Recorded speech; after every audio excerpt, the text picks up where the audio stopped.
Hey, what's up guys? So I'm here at the Viofo booth at SEMA, and they've got a ton of dash cams on display. They make a whole bunch of models, of course, so they got a bunch of their different dash cams and accessories. And there's two things in particular that I want to take a look at. We're going to first take a look at the new Viofo A119M Pro.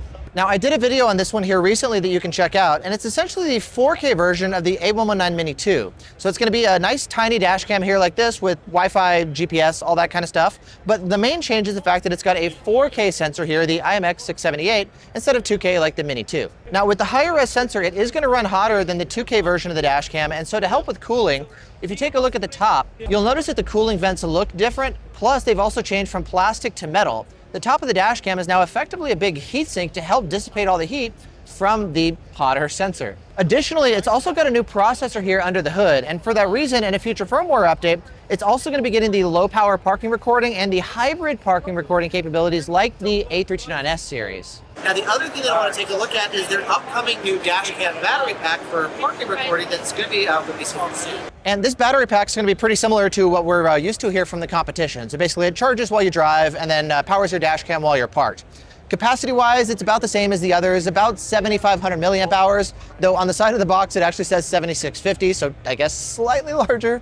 You'll also notice that it supports both 12-volt vehicles and 24-volt vehicles. Looks like our charge speeds are going to be 6 amps max when you're plugged into the cigarette lighter, or 9.5 amps max if you've got it hardwired, which is pretty common. Then taking a look at the different ports here in the battery pack, we've got our input here to charge the battery. There's also an expansion battery option. So if you purchase their optional expansion battery, if you want to like double the battery capacity, for example, you just plug it in right there. And I really like the fact that they're including it. I've actually seen some companies starting to do away with the expansion battery option, and I really like it to get even longer parking recording than what you can do with just a single battery pack. Now, to power your dash cam, you plug it in here to the output port here and hardwire it directly to the dash cam. Alternatively, you can also just plug it in directly here to the USB port and just run USB from the battery to USB to the dash cam. Or you can also plug this into a phone charger and it'll actually charge your phone up to 3 amps. Then over here, we've got 3 different status LEDs. So the first one here is Bluetooth connectivity. You can connect to it using your phone, which I'll show you in just a second. The second one here lets you know whether or not the battery pack is charging or discharging.